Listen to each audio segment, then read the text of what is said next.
Hey, folks, welcome to the Alliance Pro Wrestling Network podcast. I'm your host, Lewis Carlin. We're heard right here on the Alliance Pro Wrestling Network.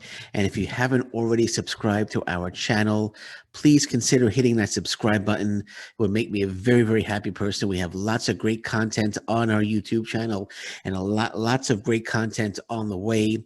So please consider hitting that subscribe button if you haven't already done so. And if you have hit that subscribe button, thank you very much. It's greatly appreciated. So, New Japan Pro Wrestling, Road to Wrestling Dontaku, the April 15th show. I just watched it. I believe this was night 4. I know there were 3 shows on New Japan Pro World. This was the 3rd show, but I think there were a few untelevised shows at night 4. So, Road to Wrestling Dontaku, night 4. Man, oh man, this was a very good show with an outstanding main event. And let's run down the show. We'll start with the opening match. It was Tomoaki Hanma teaming with Sho and Yo, the IWGP Junior Heavyweight Tag Team Champions, against Minoru Suzuki, Yoshinobu Kanemaru, and the IWGP Junior Heavyweight Champion, El Desperado, who has a huge match coming up with Yo on, I believe it's May 4th. May 4th. I know I could be the day before that, but I believe it's May 4th. But this was a very solid opening match and great work on with everyone involved. The only thing is, I kind of wish it was instead of Hanma. I kind of wish it was Gabriel Kidd or Yuya Omura or Yota Shuji, team with Sho and Yo, because they bring the fire, and they would have went right after Suzuki, and we would have had some great interactions between Suzuki and the Young Lions. And I say that because Suzuki tapped out Hanma. Suzuki tapped out Hanma. So if Suzuki was going to win the match via tap out for his team, it should have been a Young Lion because Hanma's okay. I'm not a big fan of Hanma. The whole headbutt thing, where he taps his head and he does the head. It's just such a. It's not a very good move. It doesn't look like it's hurting anybody. He barely hits the head. He barely connects with the head, but it's not a fan of Hanma. I kind of wish it was Amora. Kid or Yota Tsuji instead of Hanma, but I'm not the booker, so I can't. I don't make the decisions, but nonetheless, it was a good match. It was a solid opener, and as I said, Minoru Suzuki tapped out Tomoaki Hanma to win the match for his team. But I really think we're going to see I'm still holding to my prediction of Sho and Yo eventually splitting up. I don't know. First I thought Yo was going to be the heel, but now I'm thinking maybe Sho's going to be the heel.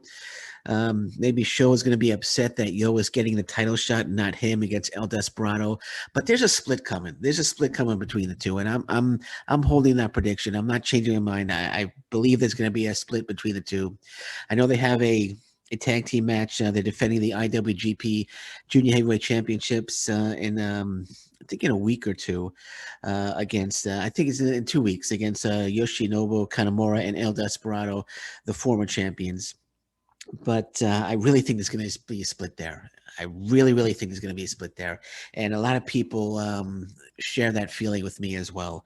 But again, good solid opener. Good solid opener to open up night 4 of the Road to Wrestling Dontaku.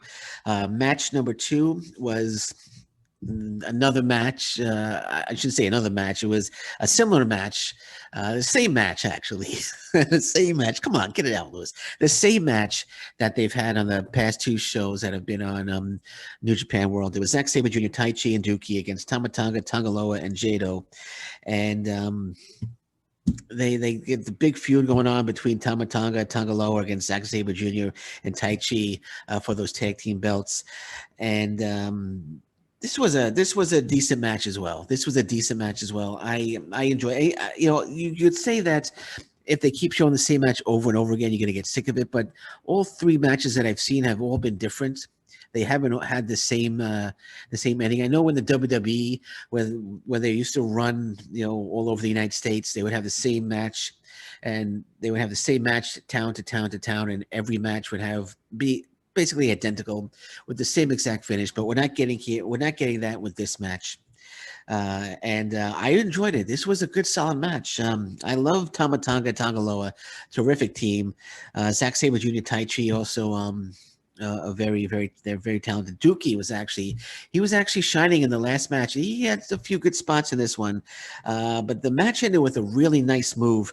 Dookie springboard off the top rope towards Tama Tonga, but Tama Tonga kind of caught him in a cutter and got the win. I thought that was a sweet move there. But I liked the match. It was I'm not gonna say it was a great match. It was a good match. It was a good match, but they taunted each other. Tama Tonga, Tangaloa taunted Zack Sabre Jr. and Tai Chi with the belts, the IWGP Heavyweight Tag Team Championships after the match, and Zack Sabre Jr. and Tai Chi brawled with Tama Tonga and Tangaloa post match. But overall, I enjoyed it, and I looked at some upcoming cards, and this is not the last time that all six men are going to be going at it. I think we have 2 or 3 more times that we're going to see all 6 men in the ring together. But like I said, every match has had different endings. Every match, they haven't been identical. And they're good. They're good matches. They're good, entertaining matches, and I have no issue with it. I have no issue with it. I enjoyed it. Again, big fan of Tama Tonga, Tangaloa. They're a great tag team, one of the best tag teams in the world, I should say. But when all was said and done, the winner of the match was Tama Tonga, Tangaloa, and Jado.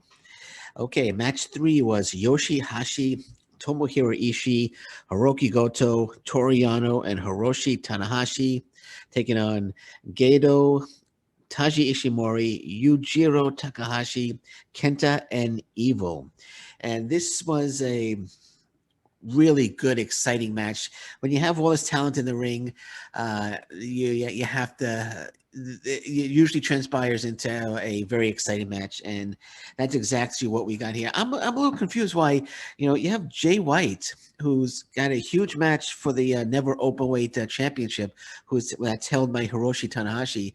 They have a match coming up, but Jay White's not on not on these shows. I'm not sure why. They want to maybe. Thought maybe they want to get Jay White in the ring and promote that match between him and Tanahashi and kind of build towards it. But Jay White's, unless he's hurt, I looked it up online. I didn't see that he's hurt or anything. But you would think Jay White would be involved, but he's not. Again, I'm not the booker. I can't make the decisions. But yeah, this was very entertaining match. Very, very entertaining match. Of course, I like I said last time, I'm not the biggest Toriano fan. And he came out, he did the same shtick, whipped into the ropes. He holds on to the ropes and he bounces back and forth and he yells and he I don't think he took the turnbuckle. I think somebody else took the turnbuckle off before he had the chance. But normally he goes for the turnbuckle and takes it off and just not a big Toriano fan. But this match ended. The winner of the match was Yoshihashi, Tomohiro Ishii, Hiroki Goto, Toriano, and Hiroshi Tanahashi. Who was it? Yoshihashi. I'm just looking at my notes here. Sorry. Yoshihashi actually locked Gato into the butterfly lock and tapped him out. So Gato actually tapped out. And Yoshihashi got his staff back. Okay, it's just funny. He got his staff back, so it was like, oh, it's a big thing, and everyone was like, oh, right, Yoshihashi got his staff back. So it's all good, right? Because Kenta was in possession of it for the last couple of weeks. Kenta had it, but Yoshihashi got the staff back, and all was good. And Yoshihashi walked into the back, and here comes Kenta. Kenta attacks Yoshihashi. And cameras goes to the backstage, and Kenta gets the staff and walks off. So Kenta got the staff back. So the whole storyline of Yoshihashi trying to get his staff back continues. That glorious storyline about the staff. But Kenta's got the staff, and I'm sure they're going to have a blow off match between the two eventually down the road, which the stipulation is the winner gets to keep the staff. I'm sure that's what they're working towards. Why Kenta wants the staff so bad, I don't know. I get maybe it's just playing psychological games with Yoshihashi, but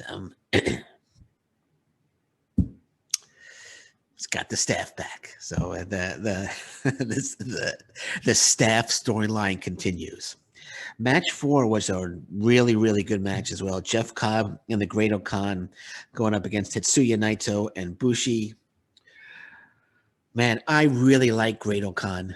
I really like the Great Okan. He's formerly Tomoyuki Oka, but he's really turning into a major, major star in New Japan Pro Wrestling, and he's feuding right now with Naito. And this was just a great match. I gotta tell you, Naito is so good at playing psychological games with his opponents. Before the match even started, not Tomoyuki Oko. He's the Great Okan now. The Great Okan is just standing in the ring with his hands behind his back. He's staring at Naito walking to the ring, but Naito just stops, puts his hands behind his back, and just stares back at him. And the stare down went on for a couple of minutes, which was quite fun. It was really funny. And but Naito finally comes into the ring, and Naito and Khan start. And Naito does his shtick with rolling onto the ring apron and pointing to the air, and a couple of false starts by Naito, and Naito rolls out to the ring, pretends to go back in, but he decides to stay outside. So he was playing games with Khan early on, but then Khan grabs Los Ingobernables de Japan hat and puts it on, and then he lies down in the center of the ring and points to the air, mocking Naito, but Bushi came with a dropkick to the back of Khan, and then the match was on. And this match was really, really good. This was really, really good match.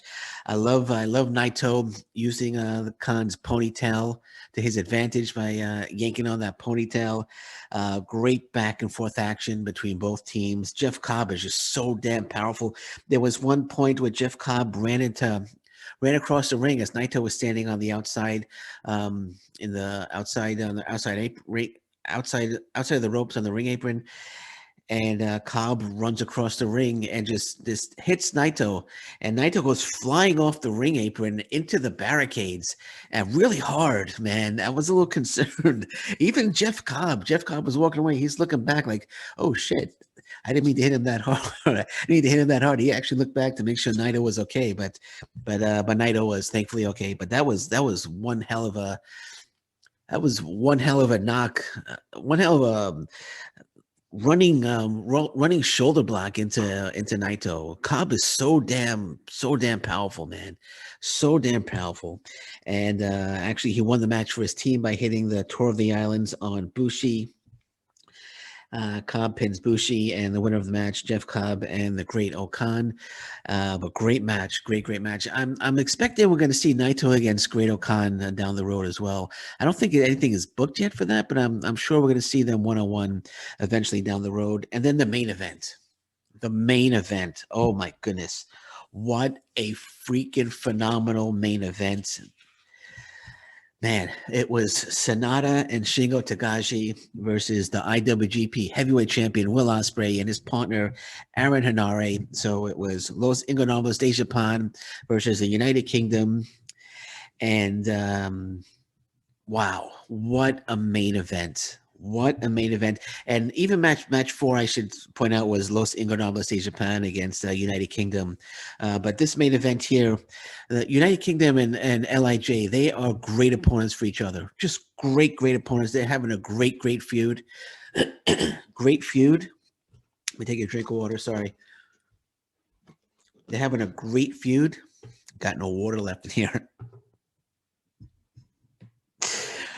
But I'm loving the feud between it. And this main event was just fantastic. We got such a tremendous preview of the upcoming Will Ospreay Shingo IWGP Heavyweight Championship match that's coming up on May 4th at Wrestling Dontaku. Man, oh man. And Aaron Henare. Man, he was just a star waiting to happen. And he finally got his opportunity, and he is absolutely making the best of it. Him and Sanada had some great exchanges. Henare is just so damn talented. This was just a tremendous main event, such tremendous back and forth action. Just if you're only going to watch one match on this whole show, if you only have time to watch one match, watch the main event. Shingo and Ospreay work so well together. Sanada and Henare work so well together. They all were working so well together. It was just a Just a tremendous main event. I can't say it more. I can't say it enough. I cannot say it enough how great this main event was. Wow, wow, wow. Just what a main event. But when all was said and done, Shingo Takagi pinned Aaron Henare to win the match for his team. It was a great match. The action was from start to finish. Just an outstanding main event. And I can't wait for Shingo getting a shot at Will Ospreay's IWGP Heavyweight Championship. That's going to be one hell of a match, as was this main event. I would love to see Sanada and Henare go one-on-one down the road. And I'm sure we're going to see that as well. But I was reading online. Some other people talking about this main event, saying, "Oh, how could Henare take the loss for his team? You know, he was supposed to be the guy, the new guy, and already he's taking a loss for his team." Let me ask a question: Who is Will Ospreay supposed to take the loss? Is Will Ospreay supposed to get pinned in this match? No, he's the IWGP heavyweight. If he gets pinned in this match, it kind of takes away from that main event that's coming up against Shingo. So if Shingo pinned Ospreay, it would take away from that match. So it makes no sense in the world for anyone to get pinned in this match except for Aaron Henare. And don't and people saying, "Oh, he should have lost." That doesn't take anything away from the talent that he has. Aaron Henare is an incredible talent. I knew this 2 years ago when he was Toa Henare, when he was building himself up, and now he's finally getting this real opportunity, and he's grabbed the ball and he's running with it. He is super, super talented. Don't get discouraged by this one loss that he took. He had to take the loss for the team. Like I said, it wasn't going to be Ospreay. But Toa Henare is an absolute tremendous talent, and he proved it in this match by holding his own against Sanada and Takagi. And I see great, great things for Aaron Henare. I see great things for the Great O'Con. I see great things for the United Empire in general. This is a great faction, and I look forward to the future, man. Look forward to the future of the United Kingdom. Again, I would love to see Aaron Henare 101 against Sanada. But back to the main event. I'm going to say it again. Absolutely fantastic. Absolutely tremendous. Love the main event. Can't wait for May 4th. 101. Will Ospreay defending the IWGP Heavyweight Championship against Shingo Takagi. And I'm going to have a preview for that show. And, of course, I'm going to review it after the show is over. But there's going to be a couple more reviews coming up for more Road to Wrestling Dontaku cards that are coming up. And I'm going to have to end it now because my throat's a little sore. My throat's getting a little scratchy. When I get excited, and my throat is saying, "Okay, that's it. Time to tap out, Lewis." Okay, so I'm going to say thank you very much for listening to me today. I am your host, Lewis Carlin. This is the Alliance Pro Wrestling Network podcast. We're heard right here on the Alliance Pro Wrestling Network. And until next time, thank you very much. Take care. Bye-bye. And stay safe, everyone. So long. Bye-bye.